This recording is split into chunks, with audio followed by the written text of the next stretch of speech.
You're listening to an Airwave Media Podcast. Ben Franklin's World is a production of Colonial Williamsburg Innovation Studios.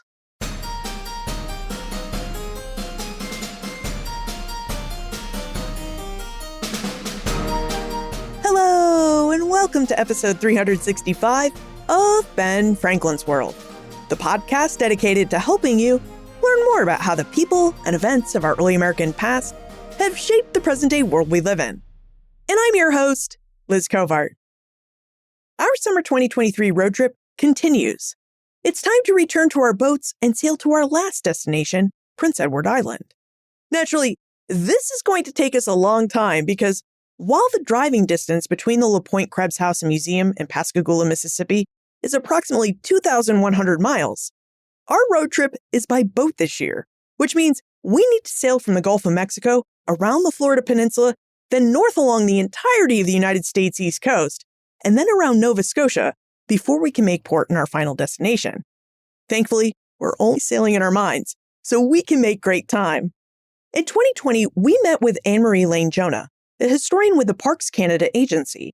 At the time, Anne-Marie told us how 2020 marked the 300th anniversary, or the tricentennial, of French presence on Prince Edward Island, which, during its French colonial period, was known as Île Saint-Jean. Like the other Canadian Maritime provinces, Prince Edward Island, New Brunswick, and Nova Scotia were highly contested regions during the 17th and 18th centuries.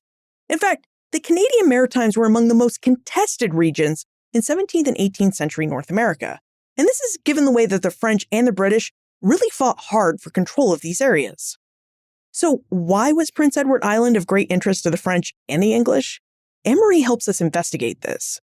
As we tour Prince Edward Island, Anne-Marie reveals the early history of Prince Edward Island, including details about the Mi'kmaq peoples and their homelands, which encompass Prince Edward Island, how and why the French settled Prince Edward Island in 1720, and details about the ways in which the French and British vied for presence and control in the Gulf of St. Lawrence, including details about the Acadians and their great deportation in 1758. But first, in case you're just now jumping into our road trip, we have some big news. Public historian Katie Schinnebeck has joined the Ben Franklin's World team as our brand new associate podcast producer. Katie is taking over for Holly White, who has moved on to a new role within the Colonial Williamsburg Innovation Studios. Now, Katie has research expertise in the American Revolution and how it's remembered, and she's finishing her dissertation about loyalists from the American Revolution. Behind the scenes, Katie will be helping me research and prepare for interviews, and she'll be helping me edit episodes too. So please join me in welcoming Katie to our team. You can meet her and ask her questions in our listener community on Facebook, which you can join at benfranklinsworld.com/Facebook. Okay, are you ready to venture to the Canadian Maritimes, and specifically Prince Edward Island?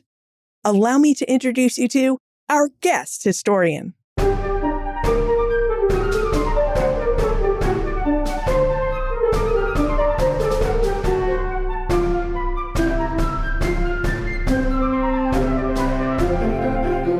Our guest is a historian with the Parks Canada Agency.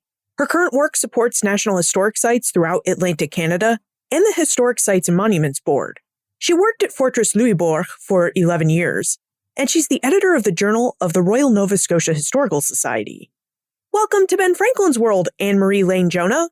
Thanks, Liz. Now, 2020 marks an important 300th anniversary event in Canada. Anne-Marie, would you start us off by telling us about this event and its important anniversary? Well, 2020 is very special for Prince Edward Island in Atlantic Canada. Prince Edward Island is a province of Atlantic Canada, and it is our smallest province. It's also where the Canadian Confederation began in many ways. But what they're celebrating in 2020 is 300 years of French presence. And even today, a lot of people aren't aware that Prince Edward Island was a French colony, Île Saint-Jean, for a number of years. And there was a significant French presence there, a colonial presence, as well an Acadian population developed. And that Acadian population, its descendants, some of them are still there, and other Acadian descendants, and they are exceedingly proud of this heritage. I know we're going to have fun investigating the French heritage of Prince Edward Island, but before we venture down that path, I wonder if we could start our investigation a bit earlier, because PEI has a history that extends much earlier than this 300th anniversary. The island does serve as part of the home territory of the Mi'kmaq people. Would you tell us about the Mi'kmaq and what their life was like on Prince Edward Island before the arrival of the French? Sure. I will say that in talking about Mi'kmaq history, I actually consulted with colleagues with Elnue, Prince Edward Island, Mi'kmaq Association, because there is a vibrant, active, and very important Mi'kmaq community in PEI. So Prince Edward Island is part of the territory of Mi'kma'ki, of the Mi'kmaq people. This territory extends actually to the northwest, to the Gaspé Peninsula in Quebec, takes in the northern shore and the drainage region of the St. John River to the east of that in New Brunswick. So a part of New Brunswick, all of what is today Nova Scotia, Prince Edward Island, the island of Cape Breton, and the southern part of Newfoundland as well. The Mi'kmaq people are a seafaring people, a very mobile people. And so their cycles of life move through all of this territory. These places are all linked, and different seasons, different activities take them from one place to the next, and have done for millennia in seasonal rounds, so that they return to the same places annually, either for hunting, for marine harvest, or for plant harvests, and also for governance, for meetings of the peoples. So the island that we call Prince Edward Island is a begwicht within that. And actually a begwicht, its territory links with the north shore of Nova Scotia, Akpiktuk, which is Pictou today. This area, at the end of the last glacial age, Prince Edward Island was actually physically joined with mainland Nova Scotia. This area has changed a lot geologically since the last glacial age. So in many ways, physically, PEI was linked to the mainland in the past. The Mi'kmaq relationship to it dates to that and remembers that in traditions. And still, even though they're now separate land masses, they're very closely connected. The water transport brings them together. So PEI is in a way kind of isolated, but it's a very connected place to all the areas that are close to it. Yeah. Could we talk a bit more about the Mi'kmaq's seafaring traditions? What kinds of watercraft did they use in the 17th and 18th centuries? And how did this watercraft and what seems like life at the sea make their semi-nomadic lifestyle possible? The Mi'kmaq canoe is quite a distinct watercraft. There are two styles of canoe, one for seafaring and the other for river travel. They're both made of birch bark, and the seafaring one is larger with higher gunnels on the side to deal with waves. The Mi'kmaq did travel between Cape Breton Island and Newfoundland, crossing the entire Gulf of St. Lawrence entrance and out to the Magdalen Islands, as well as between PEI and Nova Scotia. And they hunted marine mammals such as walrus and seals. They also fish extensively and trade extensively. So these watercraft gave them tremendous mobility throughout the era that we know of, and travel on the water remains very important to the Mi'kmaq people. You mentioned trade. As we consider Mi'kmaq life before the arrival of the French, who did they trade with and what did they trade for? The trade of the Mi'kmaq, the river systems from here connected them further inland. So we have some evidence of a very early movement of people, probably from the Great Lakes region, what is today New England. So people were moving around the larger region well back before Europeans started to come to this area. But the first Europeans to come to what is today Atlantic Canada were the Basque and Portuguese fishermen and whalers who came in the 16th century and still into the 17th century. So long before Europeans started to settle in the area, there was a seasonal round of Europeans arriving, and a trade and a bit of linguistic exchange grew up so that by the time the earliest explorers, as we call them, like Cabot and Jacques Cartier, arrived, they met people who were kind of used to Europeans. It also seems like that experience with Europeans must have come in handy around 1720, 300 years ago, when the French, who had already established settlements in eastern Canada and the North American Midwest, decided to establish a colony on Ile St. Jean, or what we know today is Prince Edward Island. Could you tell us what brought the French to Ile St. Jean and why they decided to establish settlements on this part of the Mi'kmaq's homeland? I'm going to take a deep breath because it's a long story. There are two big aspects. There were the economic interest in the area, and then there were political aspects to how the French ended up establishing a colony with a military presence on Ile St. Jean. But the French had been, for a long time, following the Basques and the Portuguese. French fishermen began coming in the 17th century to the Gulf of St. Lawrence region. So there was an economic interest in the area. In the very early 17th century as well, there began to be settlement in the Bay of Fundy, a bit further south, with Samuel de Champlain famously, and Port Royal. But in the early 17th century, when the French established themselves, within 15 minutes, a competing English settlement arrived, and there was a state of war basically between French and English settlers that was on again, off again throughout the entire 17th century or into the early 18th. So when the English colonials defeated the French at Port Royal on the Bay of Fundy in what's today Nova Scotia in 1710, for many of the small but very well-established agricultural colony that had grown up in this really unstable, highly contested trading colony, these people were identifying more with the place than they were identifying with any colonial leaders, which kept changing over and over again. So these people stayed, even though there were French-speaking people, Roman Catholic. When it went back to English hands, that colony became a colony with English political control, but French occupants. At the same time, when the Treaty of Utrecht in 1713 settled that the War of the Spanish Succession and that particular round of fighting, the mainland of Nova Scotia, which to the French had been Acadie, honestly, in the time period, the British constantly describe it as Acadia or Nova Scotia. It is so unsettled. It has two names at the time. That once that population accepted that the British had taken control, but they wanted to remain on their farms and the places they were established, and they worked out an approach of neutrality, a strange sort of independence that allowed that to continue. But the French did want to maintain, for economic reasons, for the fishery, and for political reasons, a presence. So the treaty had left them the islands in the Gulf, which are the islands today we call Cape Breton, Prince Edward Island, the Magdalen Islands. So the French wanted to establish their presence on the islands that they'd been left. The French also lost Plaisance in Newfoundland, their fishing port there. So what resources they had from Newfoundland and from the Annapolis Valley of Nova Scotia, they moved to Cape Breton. Also, with Ile St. Jean, what the French saw was they were able to get their French population from Newfoundland to come to Cape Breton, no problem.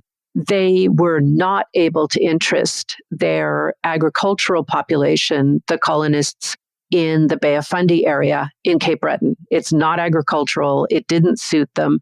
So one thing that Ile St. Jean offered was a possible lure for that population. At the same time, it was territory they controlled, so they wanted to make sure they controlled it. And it also was a very important place for the Mi'kmaq and a good place to build connections with the Mi'kmaq. So they had some settlement interest, but they had as much strategic interest in establishing a presence on Ile St. Jean. But truthfully, that interest didn't come until they had lost mainland Nova Scotia. It's really interesting that this region was so highly contested. I mean, I know we can say that about a lot of different regions in North America during the 17th and 18th centuries, but this region of the Canadian Maritimes seems to be very volatile and highly contested. Do we happen to know what the Mi'kmaq made of this European contest over their homelands? It is a fascinating history, and one that I approach with caution myself. as a non-Mi'kmaq scholar, because many Mi'kmaq scholars are bringing a lot of new perspective and thought to an area that colonial scholars have tended to go at without the deep cultural understanding that really gives this kind of speculation meaning. But truly, there's a fascinating amount in the communications between the British and French governors and the Mi'kmaq leadership, strong expressions of independence, of maintaining this is their territory. The Treaty of Utrecht in 1713 divided up all of Mi'kma'ki without any reference to the Mi'kmaq at all. So shortly after that, when the British began to assert their presence, there was a response from, and I think this is Wabanaki, this is New Brunswick, one of the first responses of a sort of ceremonial expression of, what the hell are you talking about? This is my territory. No one gives it away. The French king didn't own it. The French king can't give it away. So throughout Mi'kma'ki, throughout the entire Wabanaki Confederacy of the indigenous group that we call Penobscot, Wolastoqiyik as well, there was a unification to express opposition to what was happening. And that became what we often call Dummer's War, Dummer being the governor of Massachusetts at the time. And all of these indigenous nations resisted, fought back. There was a lot of indigenous piracy at this time, actually. A lot of attacks on New England fishermen was one of the principal means of expressing opposition. But there were also attacks on land, and there were a lot of confrontations. So as we're talking about Dummer's War and this resistance going on, the other thing that the French are thinking about as they establish themselves at Ile Saint-Jean to be closer to the Mi'kmaq is that this benefits the French when the indigenous nations make things very difficult for the British. So the French are always happy to encourage, to support, to be present for this, even though they're staying out of it because they cannot afford another war. So one of their intentions is definitely to maintain a strong relationship with the First Nations. And the place name Skamagan actually means the waiting place. And why it acquired that name is that it was the location where the French built a very small fortification, but it was also where the French governor came annually to meet with the Mi'kmaq leadership to express their ongoing friendship through ceremonies and through gifts, and to encourage the continued positive relationship between the Mi'kmaq and the French.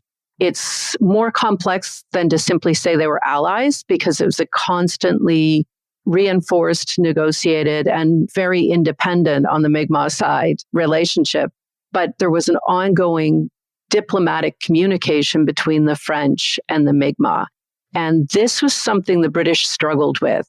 There's also the religious difference, because the Mi'kmaq, many had accepted Catholicism. They had not completely abandoned their own religion, but they had this syncretic spiritual practice that continued Mi'kmaq religion and made links with Catholicism.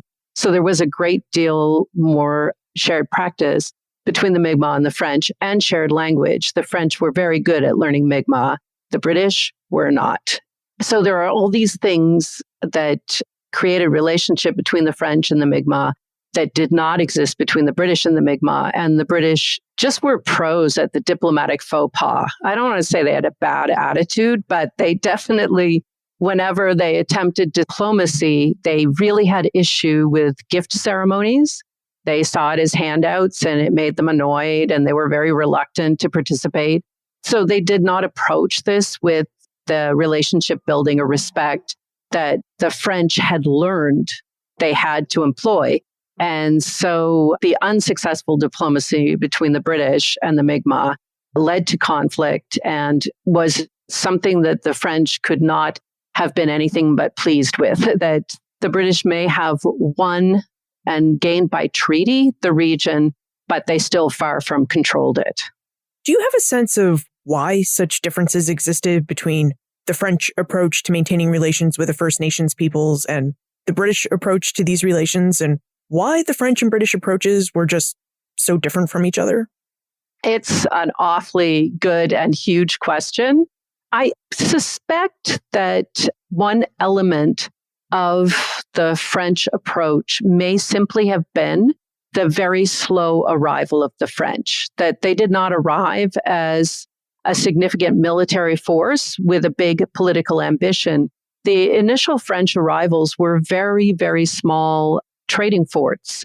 Nicolas Denis, Charles Saint-Étienne de la Tour, and these people had forts, had very small trading centers, and they didn't really have political ambitions. And I think it is also significant that there was an evangelical side to the French. They brought missionaries and they were interested in spreading Catholicism.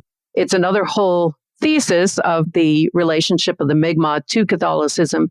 But these things created cultural connections. And even in the very early period with the French, with the Acadians, there was some intermarriage. So there were all sorts of cultural connections, lots more opportunity to have a more subtle understanding. It certainly wasn't, they arrived and they were buddies right from the start. It's a process, but the British came later and their interest was much, much more political than economic. Mostly they wanted to control the area so that there was a buffer between the French and New England. So they wanted to control it, but they invested in a very limited way in controlling it and were much more military. That would be my humble theory. That I think there's lots of room for it. It's an interesting discussion, but it's a fascinating period. It was so intensely contested at that time, and particularly the 18th century, because when the Treaty of Utrecht happened, that particular defeat of the French, there was no reason to think at the time that that was final, that that was going to stick for a significant amount of time. But it actually created a situation that continued for more than a generation before conflict broke out again. It's a long period of peace to have 30 years without an actual war between the British and the French at that time. But there was a war with the Indigenous people in the middle of it. So peace is a pretty relative concept, but it's an era of, there was a great deal of conflict, and it just is really interesting to read the communications of individual officials and how they evaluated it and how they approached it. There are some fascinating diplomats who did amazing jobs. Paul Mascarin comes to mind. He was a British governor, but was a Huguenot, so a French speaker, and was tremendous at sort of bridging these cultural gaps, whereas others, not so good.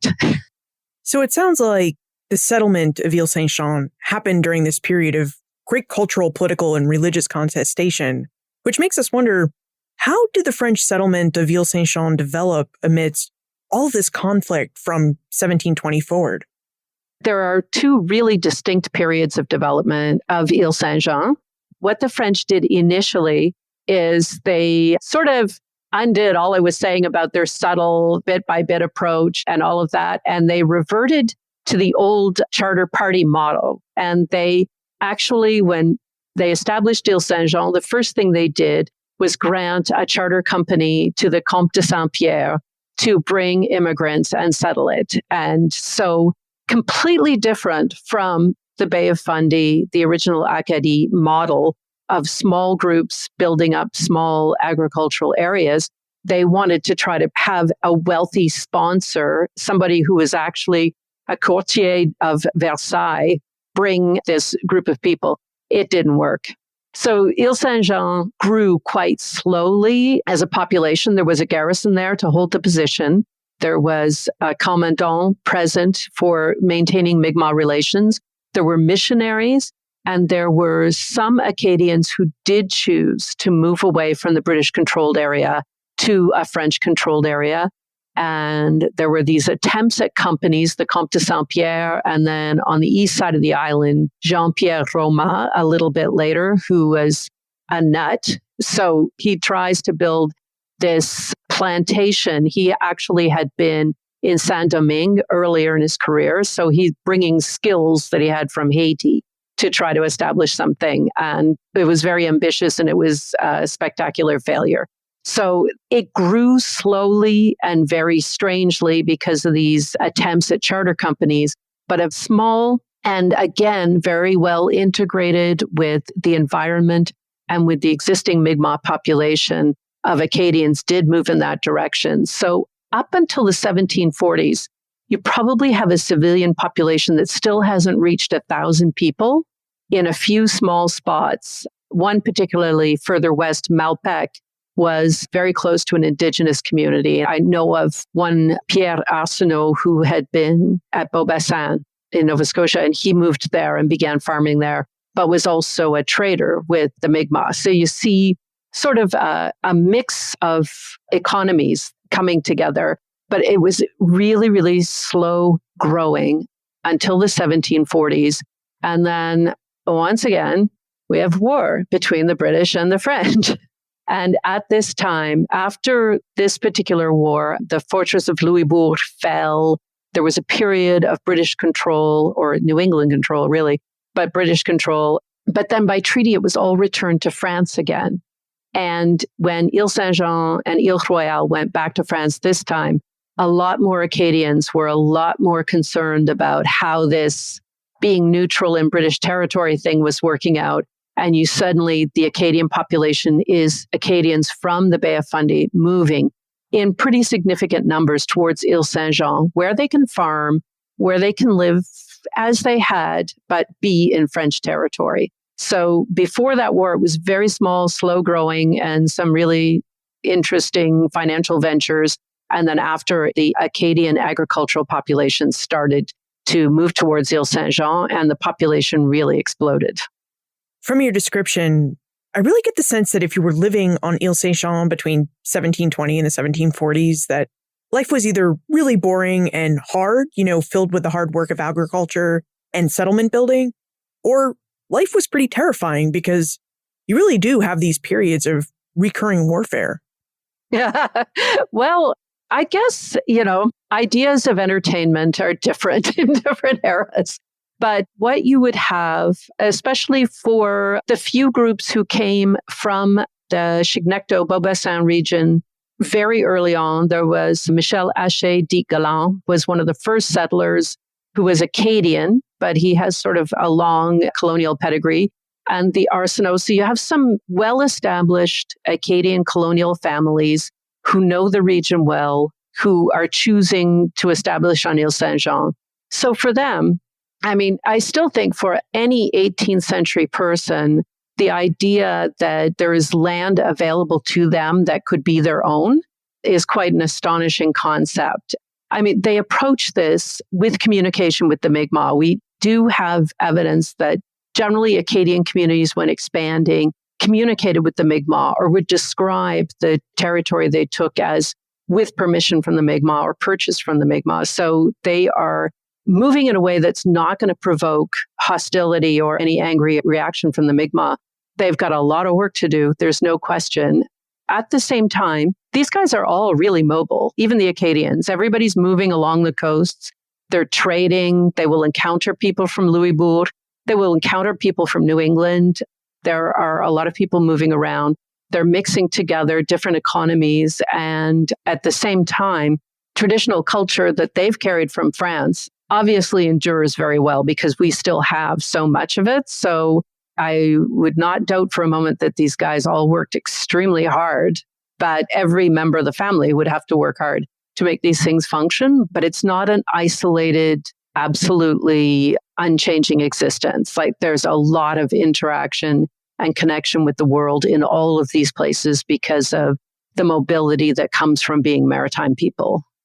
Now that we have such a good idea of how the French settled Ile Saint-Jean, why they settled it, I wonder if we could now talk about the Acadians who really helped establish this colony on Ile Saint-Jean. Now, the Acadians were part of the French settlement, but I do sometimes get the sense that the French and the Acadians were really kind of two different types of people by the mid-18th century.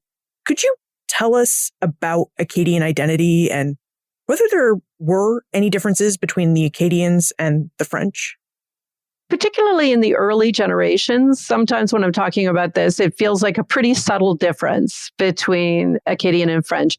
But by the time you're in the mid-18th century, the Acadians are a group who have been for multi-generations generally established in the Atlantic Canadian region, who are really more attached to and invested in this region, they still very much think of themselves as people from France, and there is loyalty to the king amongst some of them. I wouldn't say all, but they are distinct from the colonial administrators, the merchants, the soldiers who are coming and going from France. The colonial investments of Louisbourg and of Ile-Saint-Jean and Port-la-Joie bring people who will come in for periods of time, but who are fundamentally French and expect to return to France. So I think that it is a big question how much Acadian identity was there before the deportation of the Acadians. You definitely would not have people say, "Hi, I'm Acadian," so much. It tends to be a term we apply retroactively. Habitant and habitant, the neutral French was something that the British would say quite often, the French versus the neutral French.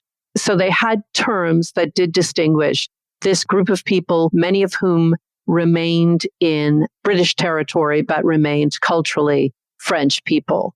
But within the colonies of Ile-Saint-Jean and Ile-Royale, you do see people referred to as Acadiens, distinguishing them from the more recent settlers or from the fishermen who will come and go between France and the colony.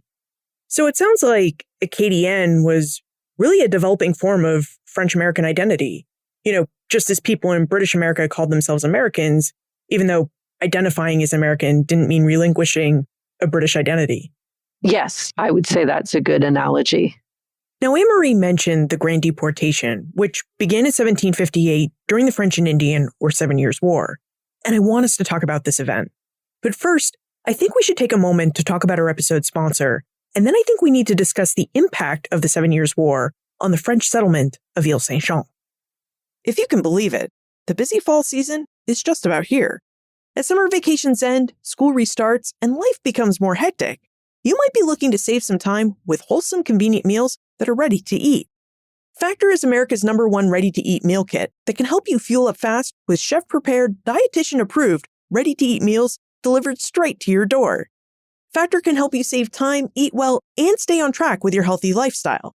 If you work a lot of hours like I do, or you have a lot of activities to run your kids to like Holly does, it can feel daunting to try and find time to prepare healthy, wholesome meals for lunch and dinner. With Factor, you can keep up with your healthy eating habits without making extra trips to the grocery store or by spending time on meal prep. Because Factor's meals come prepared and ready to put on the table in 2 minutes.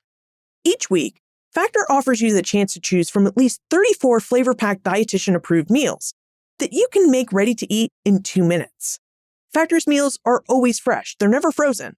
And Factor even offers different options, like the Gourmet Plus option, if you'd like to treat yourself to upscale meals with premium ingredients like broccolini, leeks, truffle butter, and asparagus.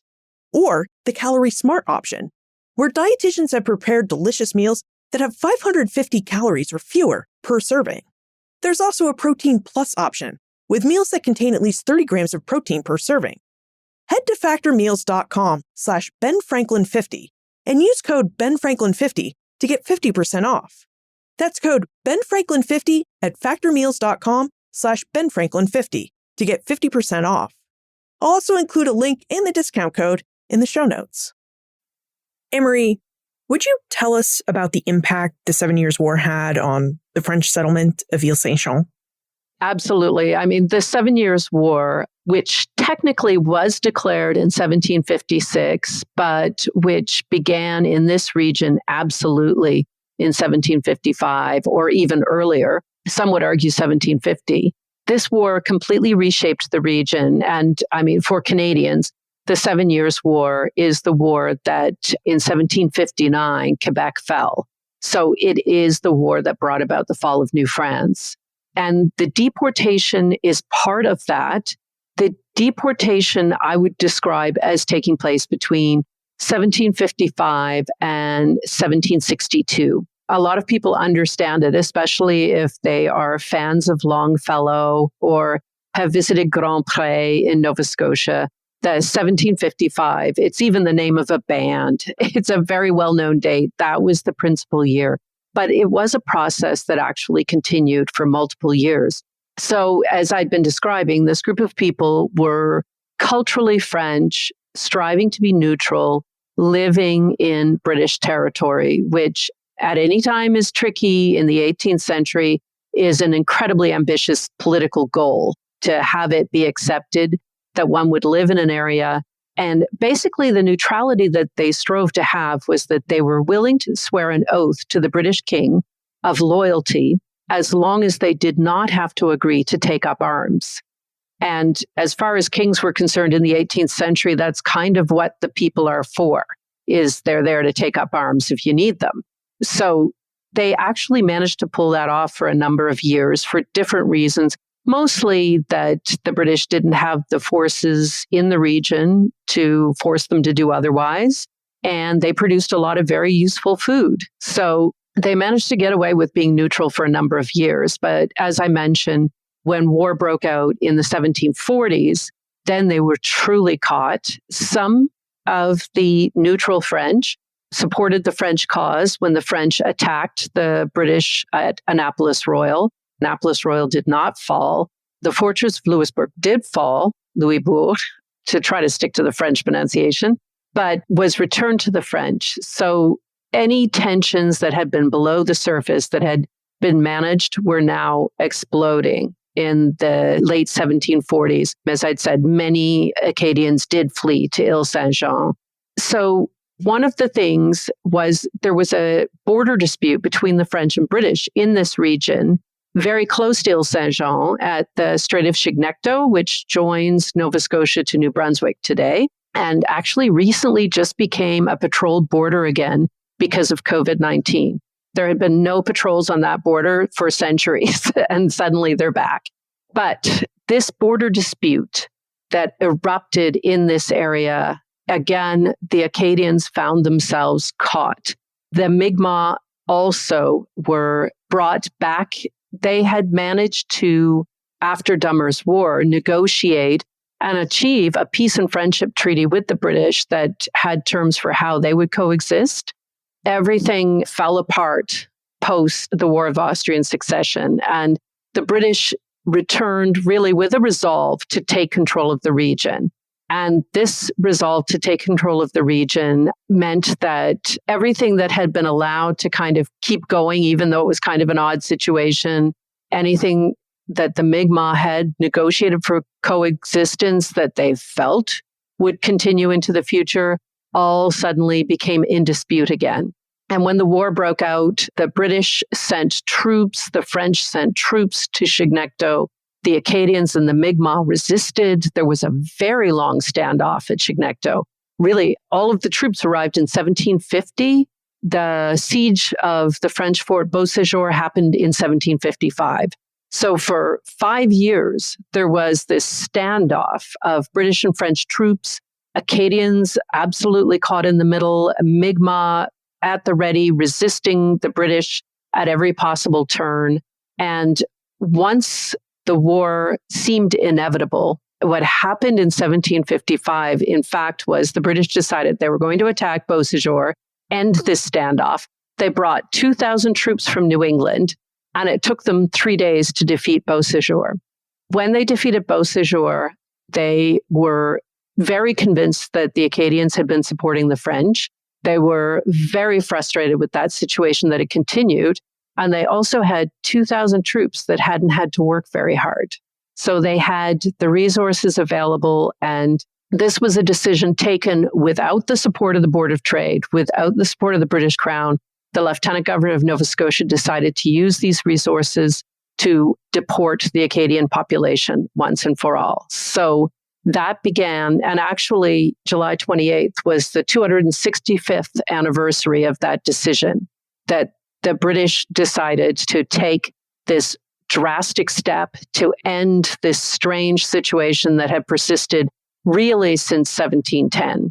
And so they used the forces, soldiers who had been brought for a siege on a fort, had been recruited for that, were suddenly informed they were going to be rounding up civilians and burning down their houses. And Winslow's diary there are incredible accounts of this horrific period. And I think it is a memory, it is a knowledge, it's scars on the landscape that 265 years later people still feel is still very powerful, very difficult to live with, part of our history. So British soldiers and New England militiamen, they made the decision to start the Grand Deportation as a way of permanently ending this border dispute with the French. And it also sounds like to end their discomfort with the neutral French. Now, when scholars have looked at the Grand Deportation, just how many people have they found that were removed from Nova Scotia and Ile-Saint-Jean by the British and New English?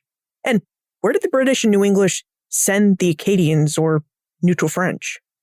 So in what is today mainland Nova Scotia, the heart of Acadie, about 6,000 or 7,000 people were displaced. Some of them fled towards New Brunswick. Many of them fled to Ile-Saint-Jean. But still, about 7,000 were deported towards the Anglo-American colonies. And Beaubassin, the region around Fort Beauséjour, were considered to be the most troublesome. So they were deported the furthest south. They were sent to South Carolina and Georgia. And probably people from that region are aware that there are no significant Cajun or Acadian populations there. And it's because when those people arrived, they immediately began to move again. So in fact, some of them actually within a year had made their way back to Acadia. Others had fled along the Atlantic coast and some ended up in Massachusetts waiting out the war. But what's truly incredible about this group of people is that some of those people who were deported to South Carolina made their way back to Ile-Saint-Jean. So war is finally fully declared. A truly huge squadron is sent to attack Louisbourg. And in 1758, they succeed. Louisbourg is defeated, so Ile-Saint-Jean surrenders because it has only a tiny fortification. It's not a significant military outpost. So there's no battle there. It simply surrenders because Louisbourg has been defeated. And the British then move to continue the deportation, to deport the Acadian population of Ile-Saint-Jean, which they guessed would be about 1,000 people. It was actually about 4,000 people by that time because so many people who had fled were at Ile-Saint-Jean. So the deportation there that began in the fall of 1758, by the time they rounded up enough ships, it was into November that people were sailing across the Atlantic. Many from there actually had fled towards Quebec. Some tried to flee to New Brunswick, where people had fled before, but the situation there was so dire that they returned to be deported rather than stay. And when that particular deportation took place, and I will say all of the deportations have a significant death toll. It is an arduous process, simply the people being loaded on the ships, the crowded ships traveling. But from Ile-Saint-Jean, 2 of the ships sank and entire families, entire extended families were lost.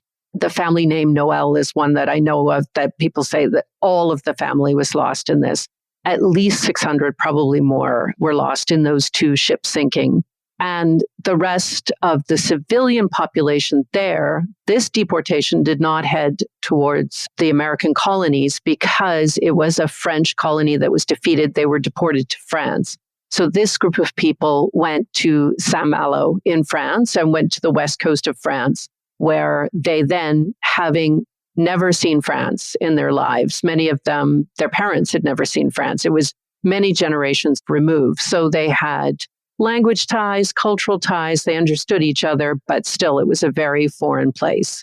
So that was how the 7 Years' War led to the deportation from Ile-Saint-Jean and also from Ile-Royale. The population there was also deported. And then the 7 Years' War kept rolling on. The Atlantic colonies defeated. The next target was Quebec. And that was where they went the following year. And the history played out. But truly, the deportation itself, even after Ile-Saint-Jean, many of the people who fled, particularly towards what is New Brunswick today, there was a long and brutal process of rounding them up and finding them and destroying their refugee communities and arresting them and deporting them. And it wasn't until in 1762, a group of such prisoners was sent to Boston, and Boston finally said no and insisted that they be sent back. So with that, the deportation stopped, but it was a multi-year process. incredibly brutal. Wow. It really sounds like from your description that the British went after the Acadians for their neutrality, and that's what sparked the decision to deport them from their homelands in Canada. And what I find really interesting about this story is, thinking a little further ahead here, is that we don't really hear of the British deporting French and French Acadians from Quebec when Quebec falls in 1759. Do we know why the difference in treatment here?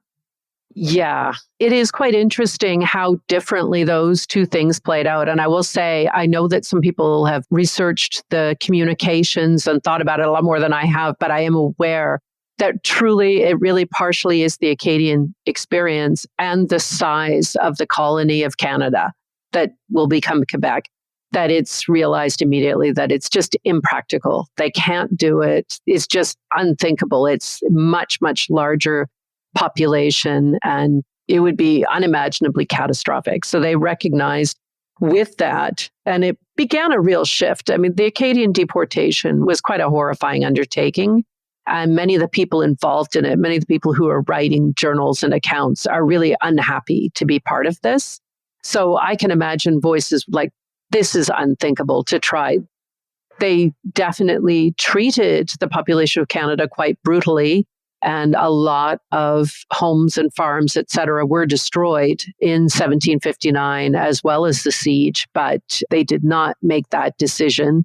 And they were back in some ways where they were in 1710, trying to figure out how to run this colony that was entirely inhabited by a population that was to them foreign. What did the deportation of Acadians mean for those who lived on Ile Saint-Jean and for the Mi'kmaq people who had forged what sounds like a fairly decent relationship with the Acadians? Well, I cannot imagine life on Ile Saint-Jean between 1755 and 1758, where all of those deportations had happened, where people began to try to return. People had a sense of what was going on, but France just did not have a capacity and there was no stopping it. So they were aware of how fraught the situation was. They actually did send a missionary to make a plea when Louisbourg fell to be allowed to remain. And they were told no, they would not be allowed to remain and they would be deported. Throughout all of this, for the Mi'kmaq, it's just incredible traumatic disruption because this war is happening in Mi'kmaq places, Mi'kmaq communities. The capacity to live is disastrously impacted by all that is taking place, being able to hunt, being able to move by the sea. Everything that people did to live was affected by this. And at the same time, also people that they had connections with were suffering tremendously. There's a sense that the Mi'kmaq endeavored to help when they could. I've seen some oral histories of just finding people who had fled into the woods and had nowhere to go and bringing them to one of the refugee communities. Many of the refugee communities in New Brunswick were actually close to Mi'kmaq mission communities. So there was a great awareness. There's also one communication with the British of, you guys have got to do something about all these refugees because they don't have any food and now we're starving. Because there were, I would estimate, over 2,000, more than 2,000 people living as refugees in what is today New Brunswick. The entire region was so profoundly disrupted by all of this. It had huge impact on the Mi'kmaq as well. Sometimes when we reach these big anniversary points, the 300th anniversary of this or the 400th anniversary of that, when we reach these anniversary points, there sometimes tends to be a lot of celebration. But it also seems like from the history that we've just been discussing that perhaps Acadie 300 is more of a commemoration in Canada than a celebration. So would you tell us about the 300th anniversary of French settlement in Prince Edward Island and how Canada is marking this event? Well, actually, for the Acadians of Ile Saint-Jean, of PEI, and myself as an historian of the 18th century, I dwell upon and I think about these things. And there's an awareness and an acknowledgement. But the anniversary of the 300th year of French presence will be celebrated in August to coincide with the arrival and also to coincide with the Acadian National Day of August 15th. And it's a celebration of the persisting community. The Acadian community of Prince Edward Island today. So in fact, it is a celebration, really, that all of this is an important part of identity and of story. But when people get together, it is about Acadian culture that has survived all the years in between and that is still very vibrant. Now, Anne-Marie, you are a historian for the Parks Canada Agency, and I wonder if you would tell us about some of the historic sites and programs that Parks Canada has about the Acadians and the 18th century history of Canada. We have a number of sites that address different aspects of Acadian history. And I will say, of course, with 2020, everything is playing out a little differently than we imagined it would a year ago.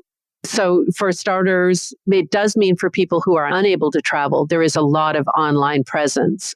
The Acadians of Prince Edward Island actually have a website for celebrating, and the Skamagan, Port-la-Joie, Fort Amherst National Historic Site will also have activities and information and things that people can connect to on their website. And our other very large Acadian National Historic Site is Grand Pré, and that also has different activities associated with their website. So I will just throw in that the statue of Evangeline, which is quite iconic, is 100 years old this year. So we are also celebrating her birthday. And those sites, they're becoming open for outdoor visits as well. So it is possible for Canadians who are in the region to be able to visit the sites. But throughout Parks Canada's system, there's also Fort Anne, which was Port Royal, was the French capital up until 1710. So the history interpreted there is also very interesting, and they also have some information available on their website. And the Société Nationale Acadienne, which is English and French websites, they have a tremendous amount of information about this history. And if anybody really wants to dig in, a prof in Ontario, I'm not going to guess at his university, Daniel Sampson, and his class this year, once they discovered that they were doing the rest of the year in quarantine, created a tremendous web page on the 1758 deportation. So there's a really cool resource out there, really recently created by students. But there's a tremendous amount online written about this really complex, tragic history. And I will say the Mi'kmaq Confederacy of Prince Edward Island, MCPEI, and El-Nue, which is the Mi'kmaq Association, both have also websites that have history that people can dig into to understand that better as well. Don't worry. I'll include links to all the historic sites and associations that Anne-Marie just mentioned in the show notes so that you can visit them at your convenience. So don't worry about having to remember all the different names that Anne-Marie just said. We should really jump into the time warp. This is the fun segment of the show where we ask you a hypothetical history question about what might have happened if something had occurred differently or if someone had acted differently.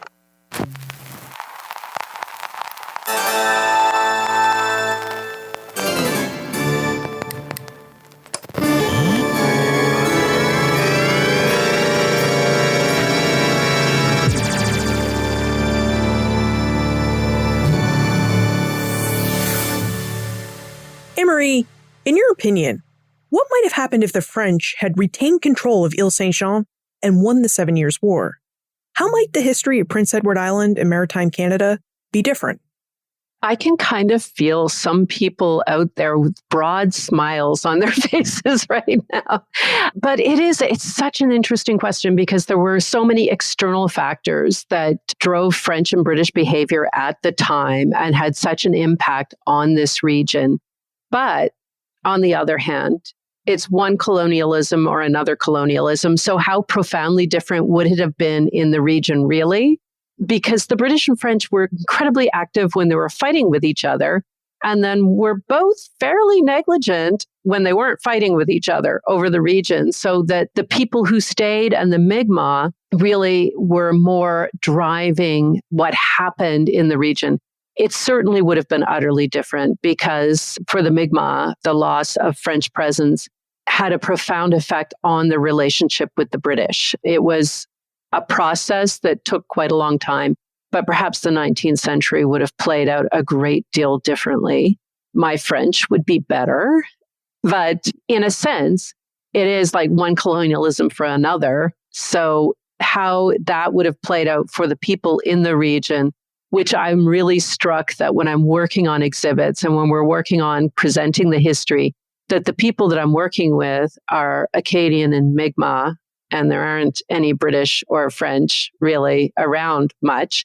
However, if the French had won, I think it would have had an enormous impact on American history, because truly it was the loss of the French as a threat and an enemy, and the British policy post the 7 Years' War of placing a limit on colonial expansion in Indigenous territory. Two things that came out of the 7 Years' War, these, I think, were contributing factors to the environment that made the American Revolution possible. So if the French had won and it had remained a British-French area, that may not have happened at that time or in that way. Yeah. Now I'm thinking about the overtures the Americans made to the Canadians during the Revolution. The United States really wanted Canada to join them in the Revolution and in their fight for independence. And if France had won the 7 Years' War, well, I'm not sure that those overtures would have happened. If they did, they might have been different. And we can't even say that the revolution would have happened.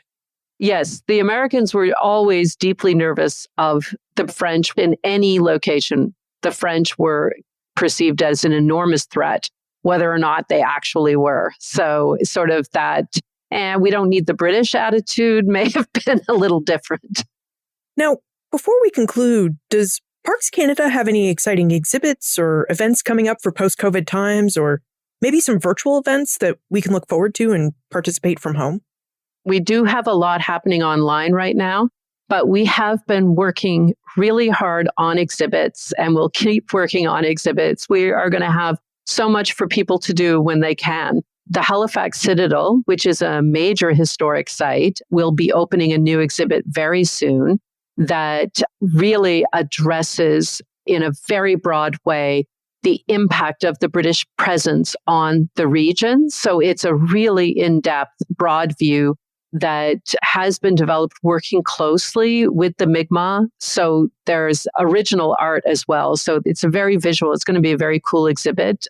I've also been working with Northern New Brunswick at developing a traveling exhibit on the history of Chignecto, which might be why I referred to that region quite a bit in this talk, because I've been working, and that is very closely connected with the history of PEI. And it's going to be a very interactive, very visual, very family-friendly, small exhibit that will be able to travel to different places. And also coming up in the near future is on Prince Edward Island, Province House, which is the active government building, but is also the building where the first Confederation conference took place. It's been undergoing a major restoration, and it will open with a new exhibit in 2022. Fantastic. And if we have more questions about the history of Ile Saint-Jean or Canadian history in general, how can we get in contact with you or with one of your Parks Canada colleagues?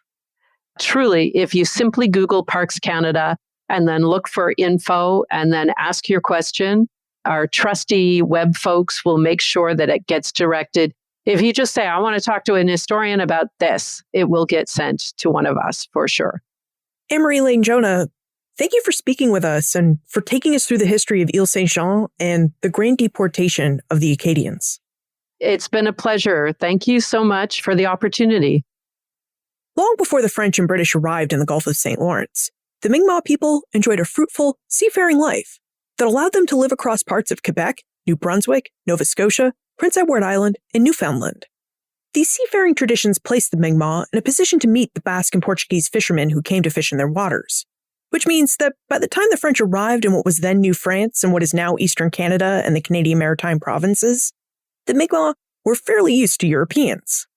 Now, the French seem to have appreciated the Mi'kmaq's openness to trading with them, and the Mi'kmaq, they seem to have appreciated how the French wanted to forge trade relationships and cultural connections rather than a political dominance over them. However, it wasn't long after the French arrived in Canada that the British followed them, and the British, well, they looked to achieve political dominance over all the lands they colonized. The French and British had been embroiled in a centuries-long rivalry, and they carried this rivalry with them across the Atlantic to North America and to the Caribbean, where it manifested in 4 wars for empire. In the United States, we know these wars as King William's War between 1688 and 1697, Queen Anne's War, the War of Spanish Succession, 1702 to 1713, King George's War, or the War of Austrian Succession, 1744 to 1748, and the French and Indian, or 7 Years' War, between 1754 and 1763. In each of these wars, the French and British fought each other, as did their respective Native American or First Nation allies. At the end of Queen Anne's War in 1713, the Treaty of Utrecht tried to end the fighting by divvying up territories. The treaty permitted the British to possess Nova Scotia and the French to possess Cape Breton Island, where the French established Fortress Louisbourg, and Prince Edward Island, where they tried to establish fishing and agricultural communities. As Anne-Marie related, establishing French settlement on Ile Saint-Jean, or Prince Edward Island, was slow and hard work. The French settlers on Nova Scotia, the Acadians, had formed a real attachment to their land, and they didn't want to leave, which prompted them to try and establish a policy of neutrality with their new British rulers. But after King George's War in the 1740s, French settlement on Ile Saint-Jean exploded, as many Acadians fled Nova Scotia after that war. Now, as a French presence on Ile Saint-Jean was primarily one of agricultural settlement, numbering around 4,000 inhabitants, the French were forced to capitulate and cede the island to the British after the fall of Fortress Louisbourg in 1758.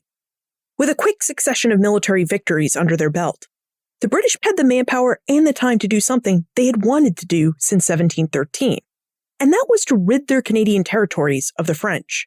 And so without asking permission from London, the British military and their New England allies began deporting the French populations of Nova Scotia, New Brunswick, Cape Breton Island, and Ile Saint-Jean. Known as the Grand Deportation, this forcible removal of the Acadians took place over 4 or 5 years. Now, as the Acadians of Nova Scotia lived within British territory, they were sent to other British colonies in North America and the Caribbean. As the Acadians of Cape Breton Island and Ile Saint-Jean lived in French territory, they were sent back to France, a place that these Acadian families hadn't seen for several generations. As Anne-Marie related, this forced removal was hard and difficult. In fact, that's an understatement. Families were separated, ships sank and hundreds were killed, and the deported never really felt at home in their new destinations, which caused many to do whatever they needed to do to return to Acadie. And this brings us to 2020. 300 years ago, the French began establishing a presence on Prince Edward Island. As we learn today, many of these French settlers were Acadians, which makes this 300th anniversary not only a commemoration, but a celebration of the persistence of French culture and French families on Prince Edward Island and throughout maritime Canada. Against strong odds, French and Acadian people and culture have persisted in Canada. You'll find more information about Marie and Parks Canada, plus notes, links, and a transcript for everything we talked about today, all in the show notes page. benfranklinsworld.com/365. Friends tell friends about their favorite podcasts. If you enjoy Ben Franklin's World, please tell your friends and family about it. Production assistance for this podcast comes from my colleagues at Colonial Williamsburg Innovation Studios, Joseph Edelman, Katie Schoenebeck, and Ian Tonat. Breakmaster Cylinder composed our custom theme music. This podcast is part of the Airwave Media Podcast Network. To discover and listen to their other podcasts, visit airwavemedia.com. Finally, what other historic sites and museums would you like to visit? Let me know. Liz at benfranklinsworld.com. Ben Franklin's World is a production of Colonial Williamsburg Innovation Studios.